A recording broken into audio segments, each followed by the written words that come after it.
Welcome to the Energy Capital Podcast. I'm your host, Doug Lewin.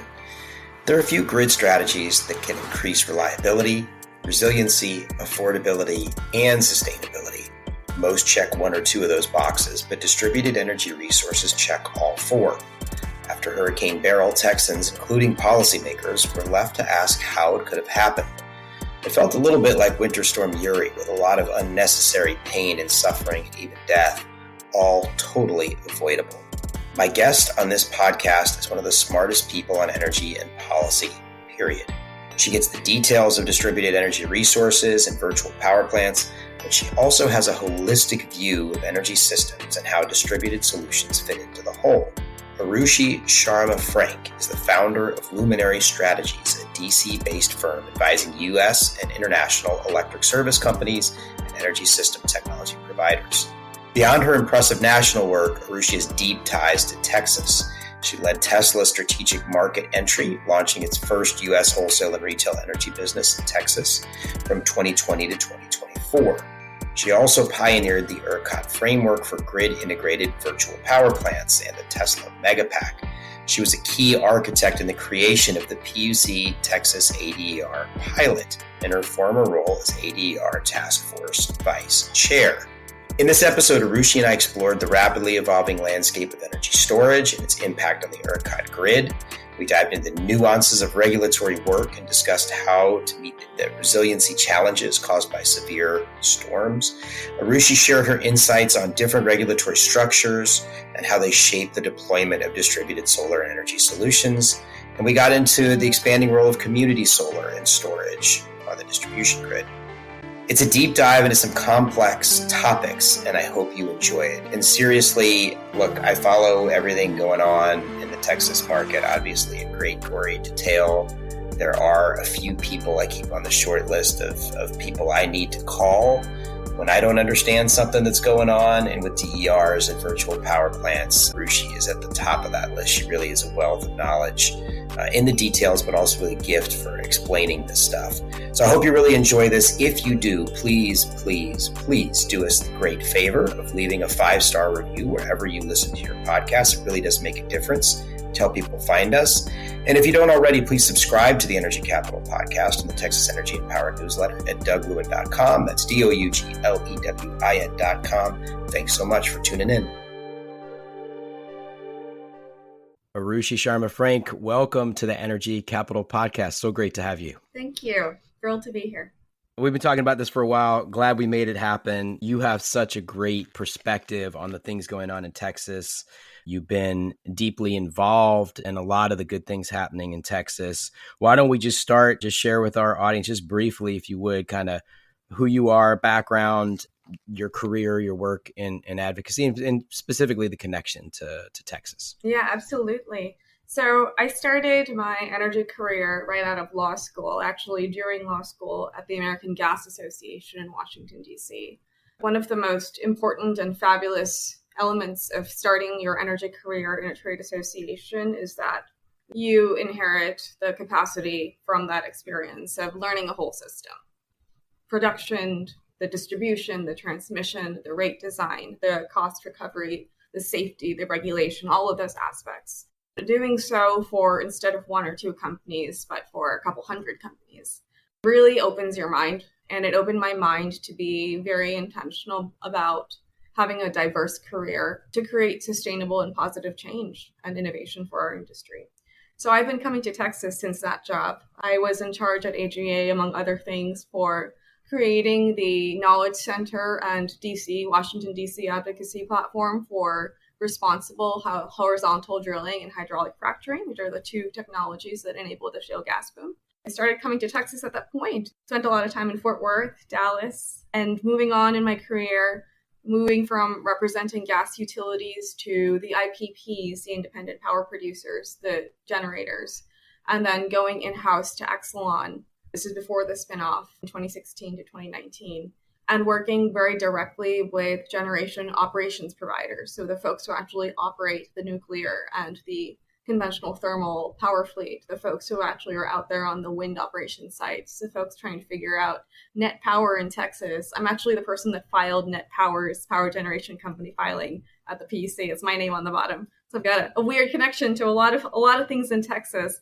All of that really set me up for the job that I most recently did before starting my own firm. And that was to create an energy advocacy presence for Tesla when they moved their headquarters to Texas in 2020. So that's the cycle, and it's taken me through what I like to call the chakra of energy systems, and all the advocacy work that goes on top of that is very, very much fundamentally grounded in figuring out, okay, these are the first principles of how the technologies work in our life. How do you build the solutions on top of them that enable us to get the best value out of them?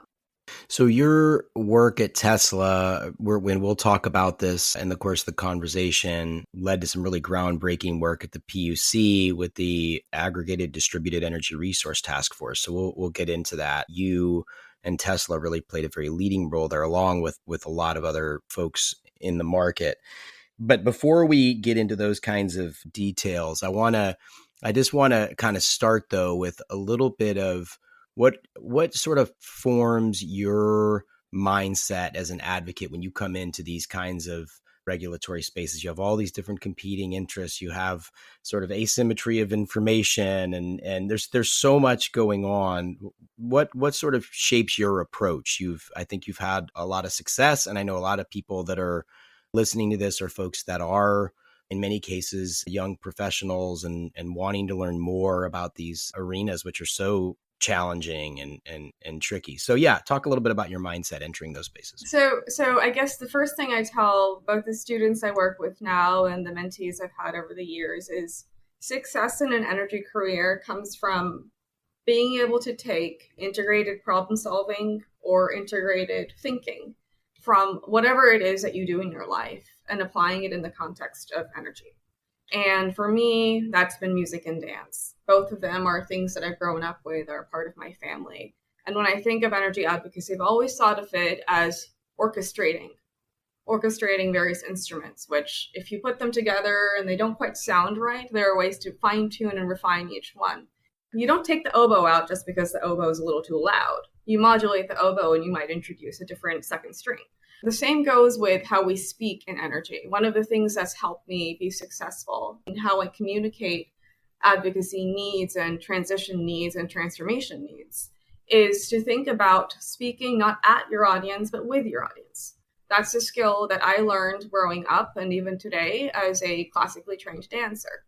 When you do a performance in dance, your job is not to go and dance at your audience and just do something abstract and then they just kind of stare at you and wonder like, what you said or what you did.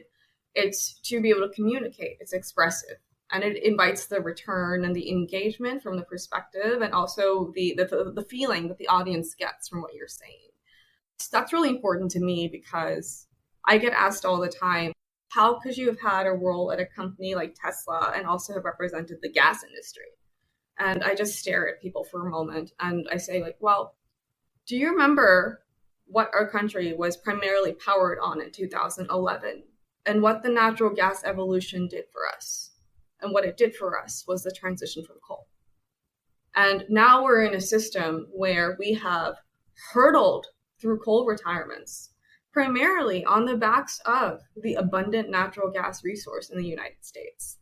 And the same sorts of logical, economic, integrated problem-solving tools have to be used in how we communicate the next goal, the next objective, without losing sight of the journey we've already been on. Design your strategy for how you speak, think, write, advocate for change and for reform, really, to make everything more efficient, everything a little bit better. And in none of those conversations should your goal ever be to try and shut everyone else down. If that's your goal, you're not going to succeed. Right. I really like this metaphor of the orchestra. I know, for instance, the Texas Advanced Energy Business Alliance, a good trade group focused on Texas grid matters, uses that a lot to talk about these different resources and how they all work together. And we obviously do have a lot of gas on the ERCOT system. And part of what's happening right now is trying to figure out with these newer resources like storage, where do they really excel? Where do they play a role? And in some cases, it'll displace technologies. And in some cases, it'll complement technologies. Do you want to talk a little bit about that? I mean, you obviously spent a lot of time working on storage. Where do you see storage really sort of changing the dynamic in ERCOT? And if you would talk both about the utility scale, the really big stuff, but also the smaller stuff. One thing that we will get absolutely in the next few years, because of the falling cost of storage generally, the availability of the IRA, the ITC incentives. Residential batteries in particular, and even small C and I batteries, I think they're going to be sort of the foundation for the growth that we thought was coming a few years ago and didn't quite get as fast enough. I say that because for all front of the meter technologies, whether it's storage or whether it's new gas-fired plants, renewables, etc., transmission and large interconnection infrastructure, so load side connection of the system, just what do you need to sustain large loads and large generation, all of that is very costly right now, and it's taking a long time to get things out of the queue. So what's going to happen in the meantime is that storage, as the cost goes down, my view, it truly is that just how when we have something new in our lives, like an economic value proposition, we want to capture it as quickly as possible. We'll capture it as quickly as possible by investing on it on the distribution system. Whether that's going to be community microgrids powered with batteries, whether it is the next evolution of standby generation, or whether it's residential backup. Batteries are clearly very useful. It's about where they're going to show up first and next. On the front of the meter side, one of the things that's going to impact battery investment in Texas in general, of course, is real-time optimization, right? The streamlining of the day-ahead market with the real-time energy market, which creates a ton of liquidity. And we all know that when there's more liquidity, we get closer and closer to perfect competition, which means that there are less opportunities for consumer and producer surplus, and there's less deadweight loss. And that means that there's less profit for any one entity. So liquidity will change how people think about batteries, how they value batteries, how they build batteries, the duration, the location, etc. But all of that is going to be preceded absolutely by more lower cost storage resources showing up on the system where it's easier for them to show up faster. It is easier for me to go out right now and take some of my kids' college fund and put it on a couple of battery purchases than it is for me to wait to see if my utility service might improve in 6 years. The thing is that most people can't do that yet. But that's the thing that needs to change, and I think it will change. I think there's going to be massive investment in community resiliency with storage, whether it comes from incenting individuals to procure those resources or whether it's creating community microgrids with lower with smaller size batteries that are distribution connected. Yeah, we're going to dive even deeper into this as we go through, because while you're obviously right, there will be these batteries showing up, as like you said, the capital for people to invest isn't always there, or isn't always prioritized. And so we are seeing right now a lot more of the large batteries, the utility scale batteries, than we are distributed. I think we're up to 7 or 8 gigawatts of the front of the meter, the large scale sort of utility scale storage, versus I think we're at somewhere like 500 megawatts or something like that, to correct me if I'm wrong, but something like that behind the meter. But I do think, and what I want to talk about next, is that the Hurricane Beryl response, and just a horrible and devastating and tragic, and unfortunately in a lot of cases deadly, sort of lack of restoration, the long time it took to get power restored, was yet another traumatic experience for the Houston area, and I think is going to drive a lot more investment in storage and backup generators of all different kinds, which you get, of course, when you have storage, particularly if it's coupled with solar, is the ability to use it throughout the year and in recovery. So let me turn this into a question. Let's actually just start with, we'll get into storage and all that, but let's just start with CenterPoint's response. You've been in the industry for a long time. What are sort of your major takeaways from the response and from the plan, and what you've heard from them about where they're looking to improve? So I guess the first thing I'll say is that these sorts of improvements really take a long time. And that's not an opinion. That is straight fact from how we have seen utilities who have experienced similar hurricane-specific crises. Their journey of improvement is not a couple months. What will be a couple months is the initial phase of, what is called in a science experiment, your first hypothesis, that these initial things that we'll do, we think will give us these particular, short-term returns to solve the most immediate crisis. And along the way, we'll learn a bunch of other things, and we'll talk to our communities and our first responders. And then we'll realize that maybe some of the things that they thought were going to help them aren't really there, and so we need to substitute. Florida and Puerto Rico are great examples of where between hurricanes, a lot happened over a fairly long period of time to create better outcomes on total numbers of outage failures, total numbers of down wires, poles, etc. But it took years in between those things to kind of create the metrics, implement the metrics, actually start doing the preventative maintenance, and then be ready and then be able to kind of benchmark what we did with the second hurricane versus the first one. I'll give you an example of this. So with Florida, it was a Hurricane Wilma in 2005. They had benchmarked the performance to respond to Irma against Wilma, and Irma was in 2017. In 2016, 2017, that time period, the Florida regulators started requiring FPL at that point to start filing storm protection plans, and they are to be filed SPPs on a minimum of a 3-year cycle. And in those SPPs, the utility is required to continually benchmark its performance in subsequent weather events against prior events, among other things. SPP is like a performance plan, or what's that? Prevention plan. Thank you. Okay. Mm-hmm. And so SPPs, or storm protection plan. Sorry, rewind. It would be nice if it was prevention, but it's really protection, right? It's mitigation and resiliency. We can't really prevent the storm. We could protect against the impacts of it. That's mine and everyone else in the world, wish that we could just stop these darn things. But all we can do is do our best, right, to recover from them. Mm-hmm.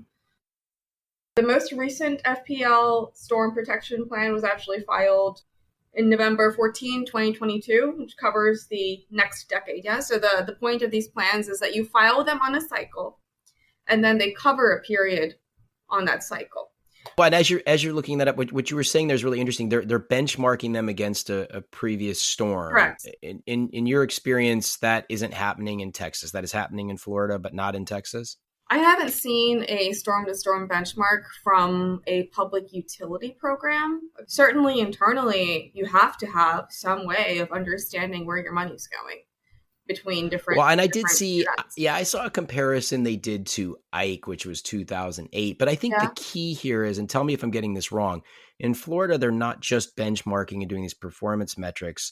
They're actually signaling to the utility that your ability to earn, right, is going to be based on there's at least an upside. I don't know if they do a downside in Florida, right? But if they're actually more successful, they actually see their profits go up. Is that correct?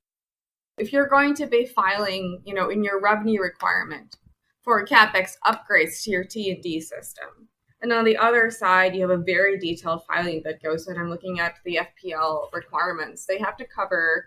And this is going to go to the integrated concepts that we keep talking about. They have to cover distribution and transmission inspections, feeder and lateral hardening for the distribution system, vegetation management for T&D, and substation storm surge and flood mitigation. So in one area, right, in one filing, one reporting structure, you have to be able to show the least cost, highest value investment of your CapEx. So it's an accountability metric. And I know there's been a lot in the news about PBR, performance-based rate making, as a tool to do that. But I think one of the points of doing this sort of benchmarking work is to understand that, you can drive really smart investment strategies tomorrow. You don't need to create a brand new rate design to see immediate results in terms of how utilities as planners are looking at where they spend their money today, where the marginal dollar should go tomorrow, and what work have they done in the middle to understand the opportunity cost of where they spent that dollar. And we'll talk about it a little bit more, but the concept I'm getting to there, the thing that Florida now does, FPL does, as an outgrowth of having this plan requirement, is integrated system planning. T&D being studied together.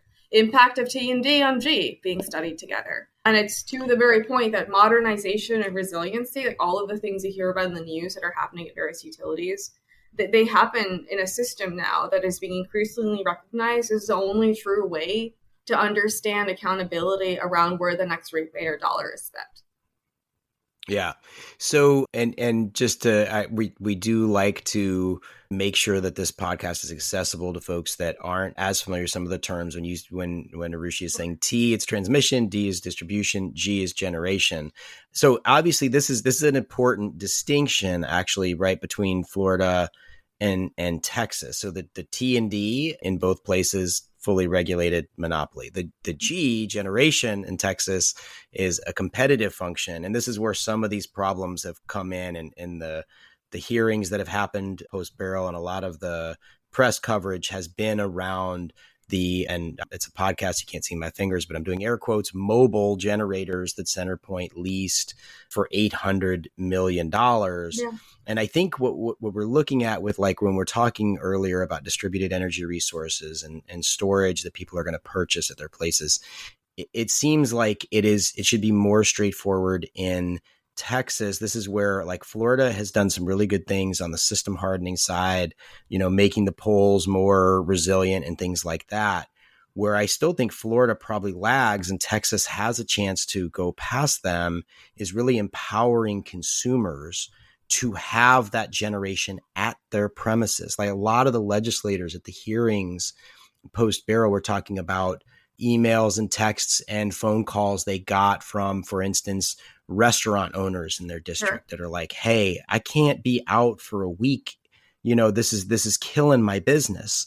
So CenterPoint's role should be not to, this is my view, and you feel free to push back or react or go a different direction or whatever you want. But my view is, rather than spending $800 million on a lease for these great big generators, they should be doing what they can to empower and help their consumers, their customers, interconnect to the grid. And this is another place where a performance metric could be put into place, right? What is the speed to interconnection, right?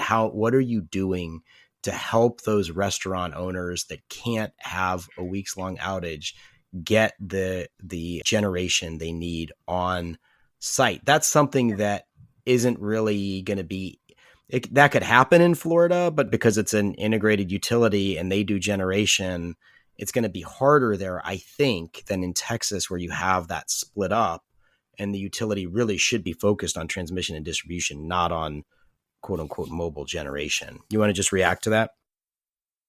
Trying to not get too wonky too fast. Most of the places in the US, barring Texas more recently, where distributed storage in particular has been assigned the highest value stack that it's actually capable of providing to the system as generation, as a non-wire solution, as a greenhouse gas solution, as a home resiliency solution, is actually vertically integrated utilities. It is not markets like Texas, period.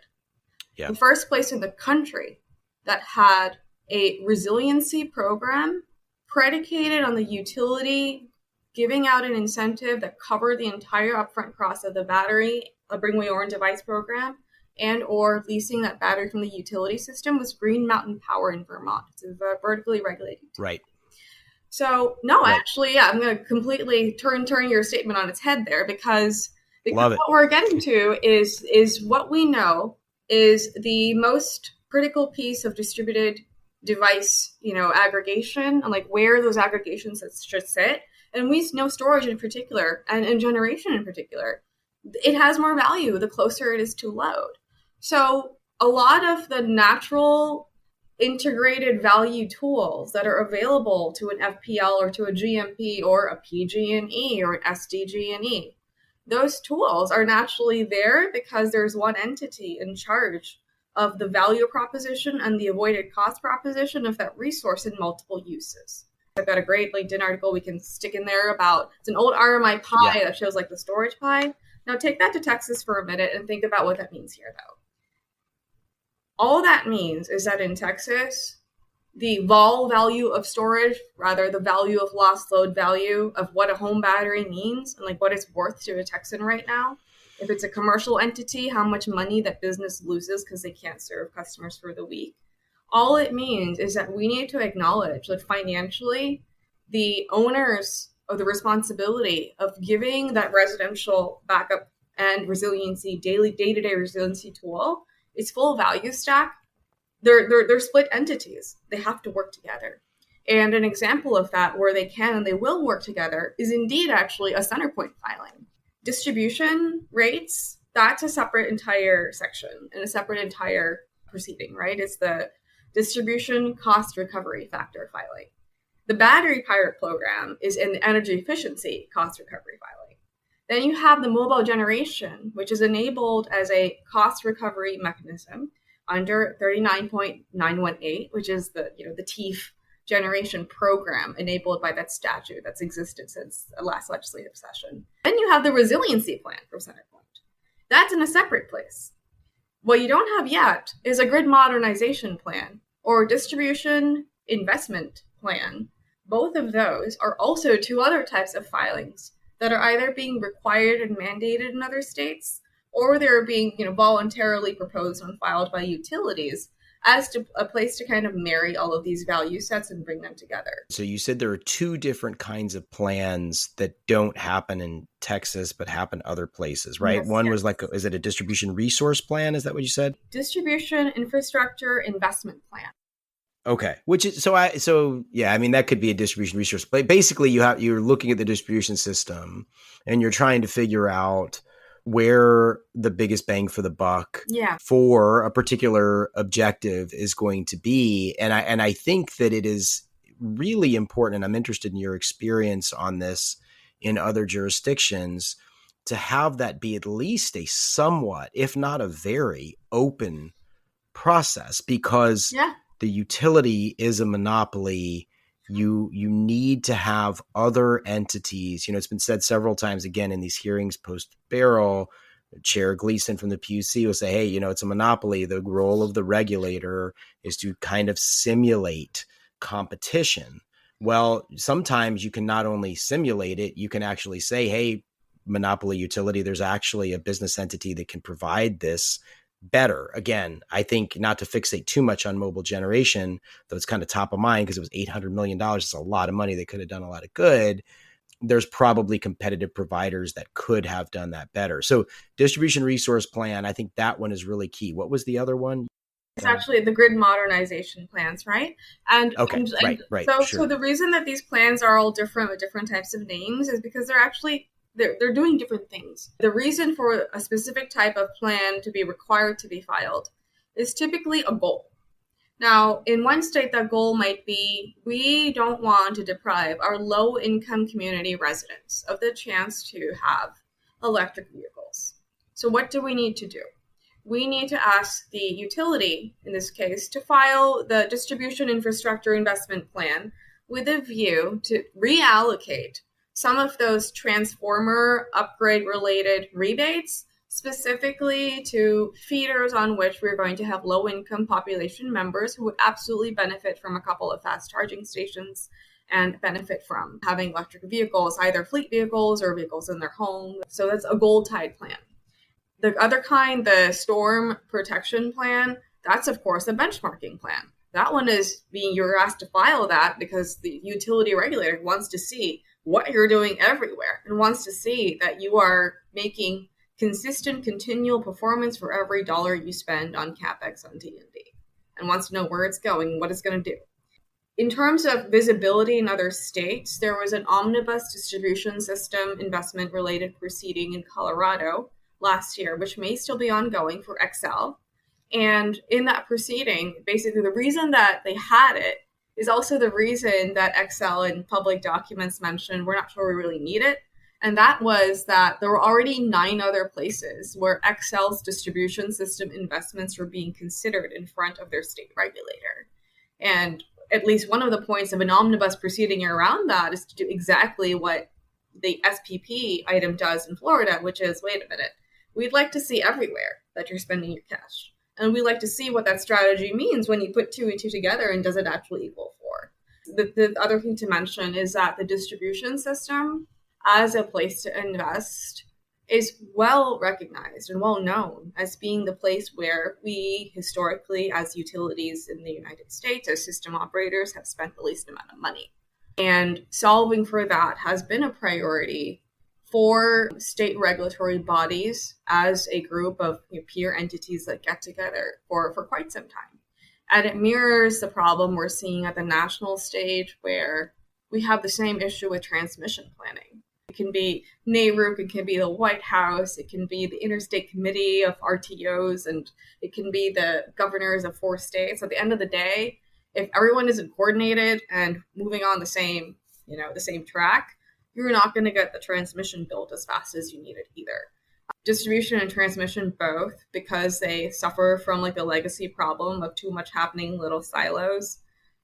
Getting that integrated problem set and putting in front of a public audience is pretty darn important. So yeah, I want to see a world where we can see, all right, you have this program here that's supposed to incent 3,000 customers having batteries. What's that going to do to the avoided cost of upgrading your distribution system in that area?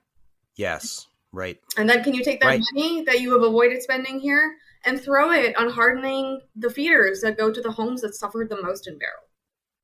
Absolutely. Absolutely. And that kind of integrated look is so hard to get at, because just what you described earlier, you have the DCRF and TCRF and EECRF and a rate case and a resilience plan. I'm forgetting a couple. There's just all these different things going on, and it's very hard to have that through line. And this is where I think that, and maybe we shouldn't call it performance-based regulation, because people see that as 24-point type and capital P, capital B, capital R. But it's just as simple as saying, what end are we trying to achieve? And how do we tie profits and compensation to that goal? Yeah. And if you have that, then that's a real signal to the utility. And I want to be real clear. I'm often critical of utilities. I'm often critical of ERCOT. I'm critical of commissioners. I also praise them when they do good things. You mentioned Jason Ryan. I had a podcast interview with him. He's done amazing things as the chair of ADER. Yeah. It is not that. And this is the post Beryl reaction, where you see people in Houston, and in some very extreme cases, not many, but in some cases, actually threatening line workers and all that. We have to be clear that this isn't personal. These are institutional and structural problems. And this is a for-profit entity that is serving its shareholders.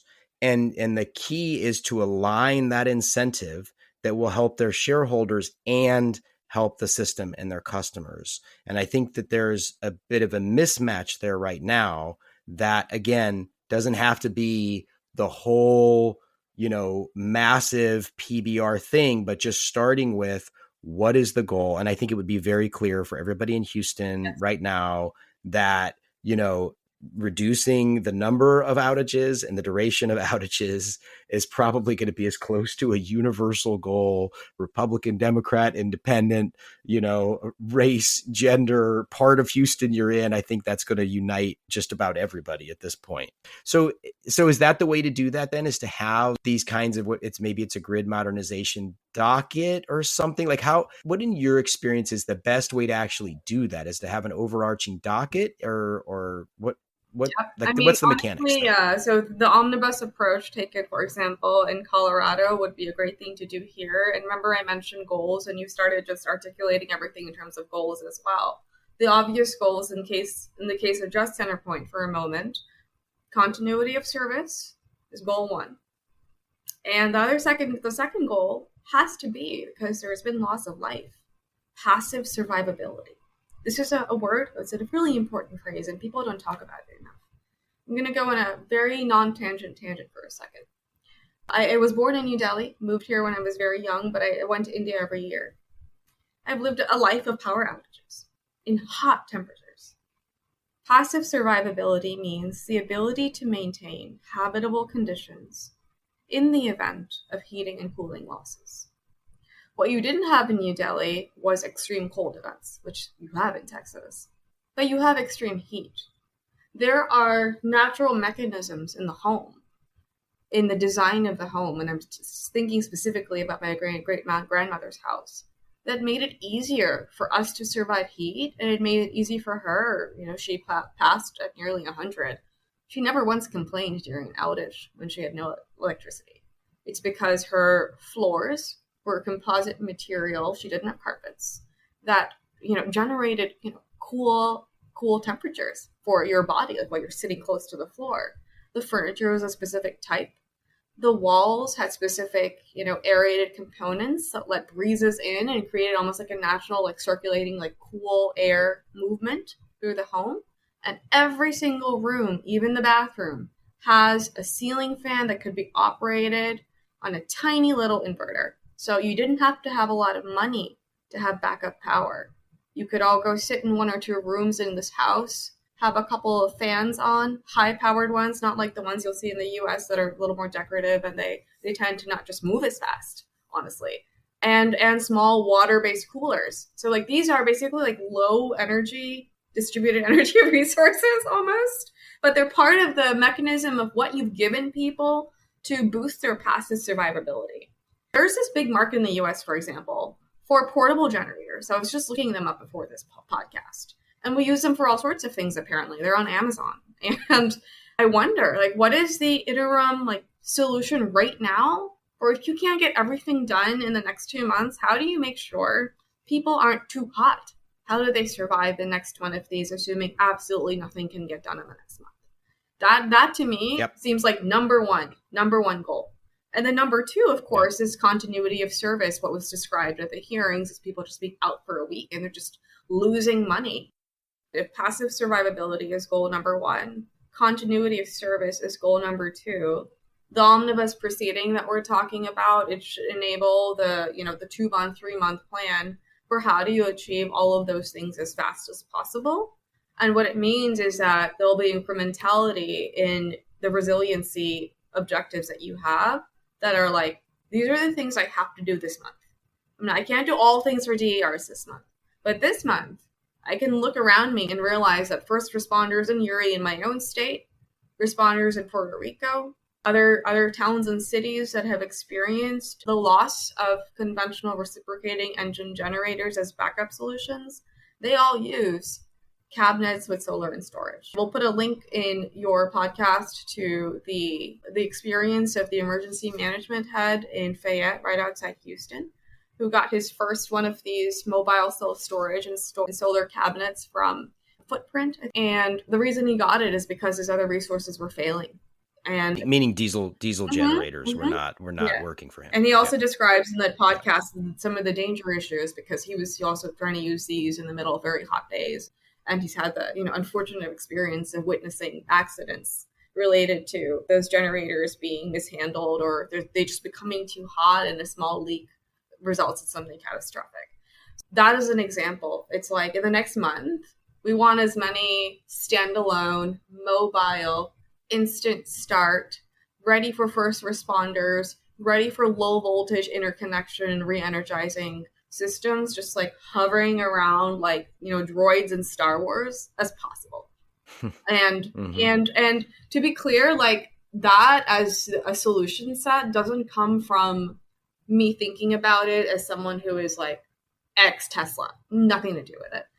The reason that mobile solar and storage has become so popular so quickly in hurricane scenarios is because of Hurricane Maria and because nothing else worked to get people their power. So you had companies coming in droves, just putting these systems all over the island, and first responders just having no power in their home, no power at their jobs, no power to power the power tools that they need to go do their jobs. And it literally is the only thing. And it's interesting, and I say this a lot, but a lot of times it takes us as human beings, for whatever reason, a true forcing function crisis for us to think about the next best solution and implement it, even though our attitude around it is like, oh, we have to do this because it's a last resort. Like, no, mobile storage and solar, just because you think it's a last resort, is actually the first thing you should have done because it's the most resilient, most easy, most reliable tool you had in your toolkit to start and did not rely on a third party to do maintenance testing thrice a month so that it would work when you're ready. And basically you're talking about almost like a little bit of a nested strategy, like layers, right? Where you have smaller ones that are mobile and can be moved. And then you've got bigger that are permanent, but maybe at smaller locations. And then you've got this really big 200 megawatt solar and 285 storage. With the large one, are they able to, because again, you're going to have problems on distribution. You'd have the smaller ones that help with that. But are you seeing solutions that are basically like community solar and storage where they're maybe not as big as that 200, maybe they're 2 megawatts or 10 megawatts or something, but closer to where they're needed? Yeah, that's so that then the restoration can be quicker, right? Yep. But here's my question. So I want you to answer that generally, but I'm also specifically interested, can you island those such that if everything else has gone to hell around it and the grid is just not working, whether because of a Uri scenario or a Beryl or whatever, that community solar can then power an entire neighborhood? Yeah, so that's the plan for Australia. We'll have to look up how far it's come, but the community solar storage program in Australia is taking the idea of the home virtual power plant, mini microgrid, which is you, your house, your battery, your solar, and taking that to the community level and investing in that industrial scale battery, the 2 to 5 megawatt battery, and plopping it down on a distribution circuit and building the infrastructure around it to create the community sharing revenue model. Now, another example of that, which is not necessarily every utility's favorite, but still an important example, is wheeling power inside a private network of wires and exempting the city or the town or the township from the conventional utility regulation model that requires ownership of those wires by the incumbent utility. Retail wheeling, as it's called, is this notion that you are producing power inside your contained microgrid. And yes, you're asking about the ability for that microgrid to operate in parallel with or islanded from the local system. Batteries already enable both of those things. Going back to the regulatory structure, sure, if you want to dig into retail wheeling and cities operating on private wires networks, there are a lot of those projects. Not all of them have a great, political wrap because obviously they're exempting themselves from utility charges, but we have to find a way to make some version of this work. It doesn't matter if are those what in Texas we call private use networks, or is that different? Plans are different in the sense that the private use network, the entity that has the generation and is using it for their own co-located load without a retail meter in the middle, those entities are usually legally related to each other, and that's a little different from what we're talking about. We're talking about multiple distribution points, right? And then a single generator, and somehow all the distribution points are paying for that generation service and the cost of delivery of power through that system. Through a private, or it wouldn't necessarily have to be private, but it would be separate from, for instance, like CenterPoint or whatever the utility is, their lines. That's very interesting. And you're saying that was a plan in Australia. So we'll try to track something down and put something in the show notes about that. I definitely want to get smarter on that particular thing. Arushi, what I hear all the time from people, this is something I hear a lot about solar and storage. They'll say, well, it can't be as effective as, for instance, a gas generator. I think it's really important people understand that diesel generators have really been problematic in these various storms. This happened again in Beryl. It'll come out more in coming months as the investigations happen. But again, I hear anecdotally, as with every storm and Uri, that the diesel generators are a problem. They're really hard to maintain. It's hard to get diesel to them. But even the gas generators, which have a better track record, a lot of what I hear is like the solar and storage, you just can't, because obviously you're going to get solar 8, 10, 12, whatever hours a day, and not 24. You have to make the battery so big that it's not economic. You've obviously worked in this space a long time and have some detailed knowledge about this. I'm curious what your reaction to folks who say that solar storage just can't work because you got to have so much storage to actually make it round the clock. Yeah, no, that's not true. Rather than hear it from me, we're going to put a recording of the gentleman who is the head of emergency management in Fayette, who happily talks about his system charging in the 8-hour day in the middle of Uri. So that's middle of winter. And we're in summer right now in Texas. and his battery system on his mobile solar storage cabinet lasting him the whole night. What I think people miss is that how long a battery lasts you is not just contingent on how much charge it is getting from the sun, but what loads are interconnected to it on the other side. So in that sense, the reason you need multiple sizes of diesel or gas generators on a system is because the generator has to be exactly sized, pretty much, for the load on the other side. In a battery system, by contrast, what you have is essentially a drinking tank, if you will. And how fast you drink from the tank is what determines how long it will last. And that's why batteries are so modular and can be used for so many applications. So if you're going to size a system for this cabinet that's going to go and power your local community center, you just pop 3 of those batteries on the floor of the cabinet. You pop 8 solar panels on top of the cabinet. There's a big hole in the middle where you can put an electrical outlet. That's actually what this gentleman from Texas says, is like now he uses on non-emergency days, the mobile cabinet is used as a relief center for the folks who are actually working in his team to go charge their devices, just go sit down and have a place to have some R&R for a few seconds, because it's also able to provide, a fan, like an outlet to just have a fan and get air. This notion that the battery is going to run out. The reason people have this notion is not just because it just randomly showed up in gossip trade publication. It's because most of the media conversation around batteries is thinking about 2-hour and 4-hour batteries at ERCOT. And in that context, we're talking about the full availability and the modeled capacity, the nameplate capacity of how long a battery can run in relation to a market design. In our homes and in our businesses and on the road, how long a battery lasts and how you'll size it is not dependent on how quickly you'll run it out. It's dependent on which loads are absolutely critical to power and how long you want to power those.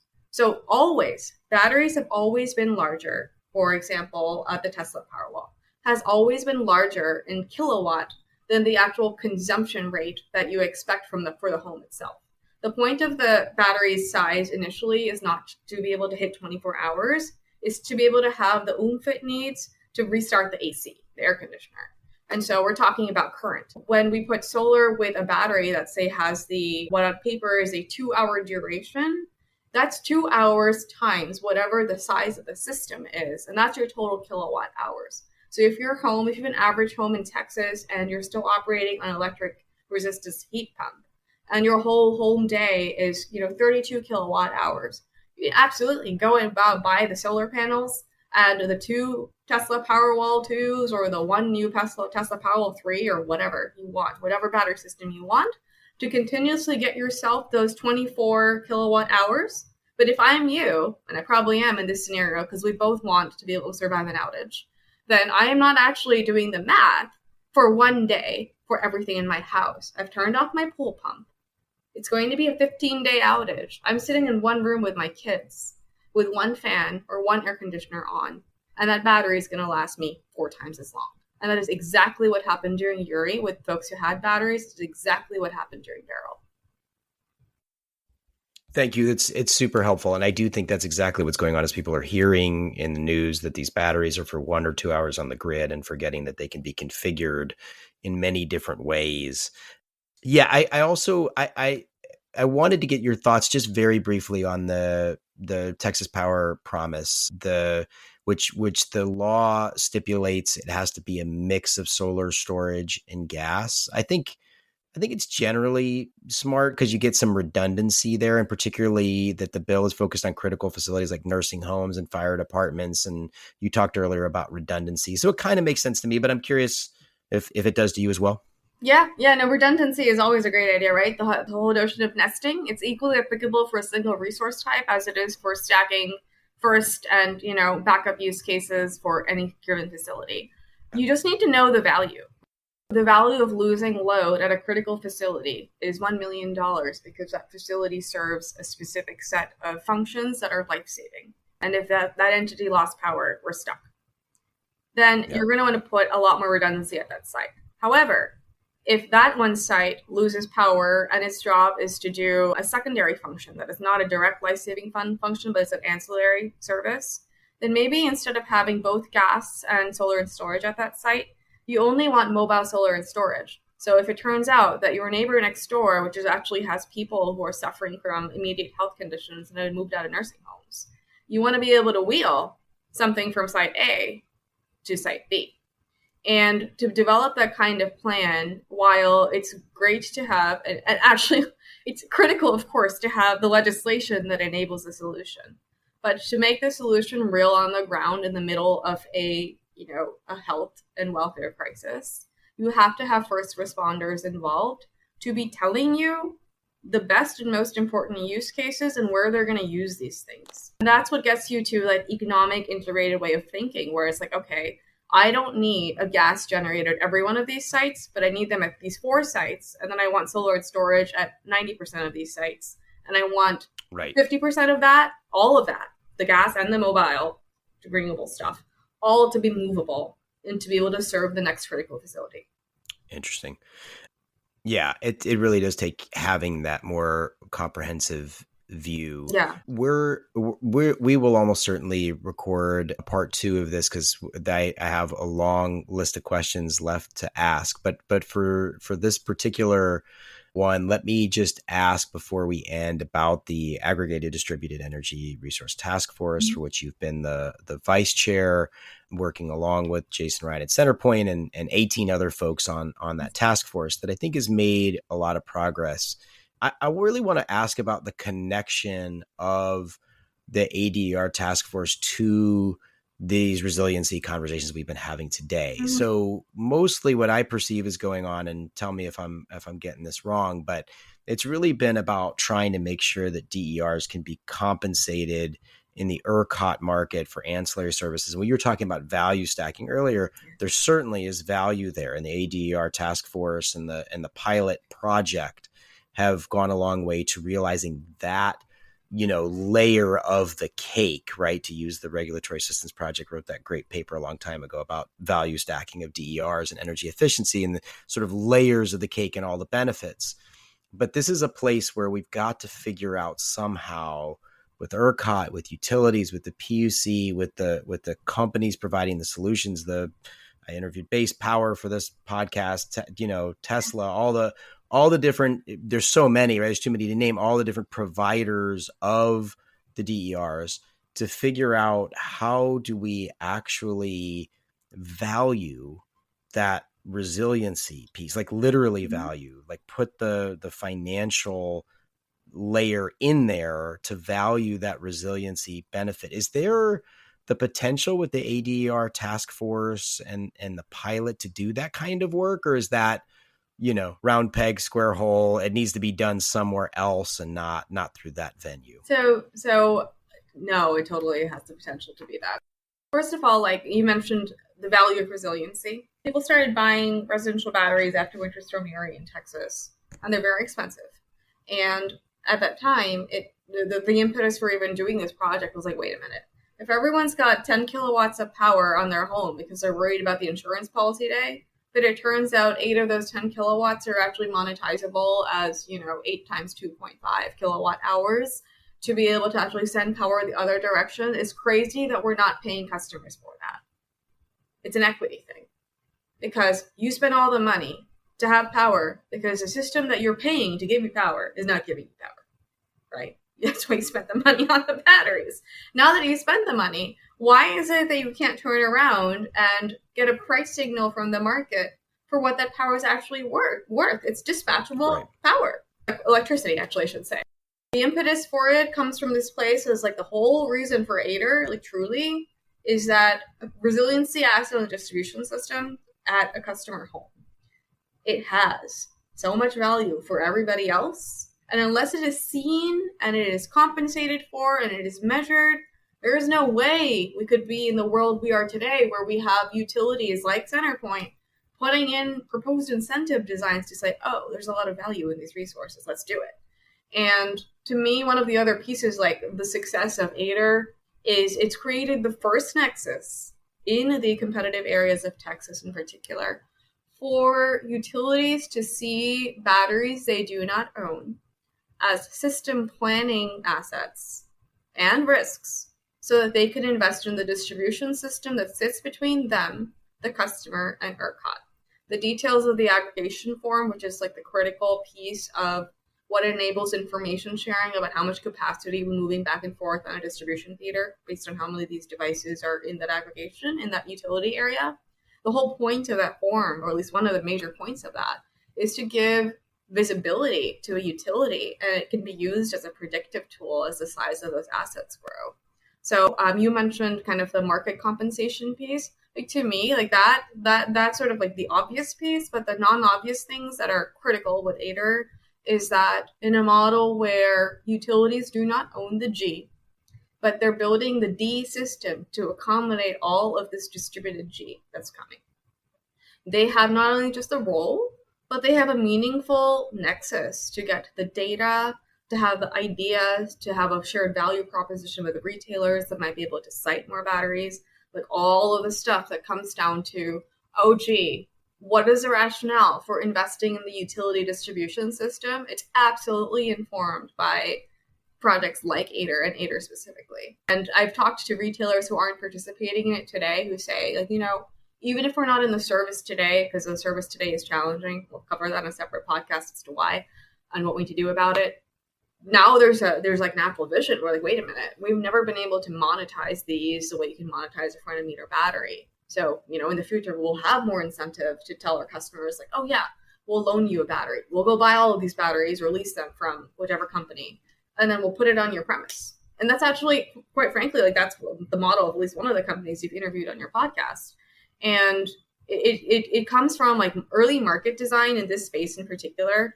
It has to, and it will solve for multiple problems, including the stuff that's not even utility adjacent, which is just like municipal city permitting and implementing the National Electric Code. The one thing that really drives my, passion for this particular project is that it is so hard for customers to see and even understand the 15 barriers between them and them having a cheaper resilient solution in their home. It's not just a market barrier. It's not just interconnection cost. It's the whole life cycle of all of the things that installer needs to do to get the product in your home. And a lot of it sits in these little fiefdoms of jurisdiction, which are CD and AHJ permitting processes. The filing that I made, I think, last week in that ADER Task Force docket actually lays out which we'll link to as well. Yeah. But like that map to me is the reason that projects like ADER are so important, because there's no other place where we actually genuinely advocate and want to open the doors, open the box all the way to understand, like, this is the holistic set of challenges between more Texans having resiliency and not.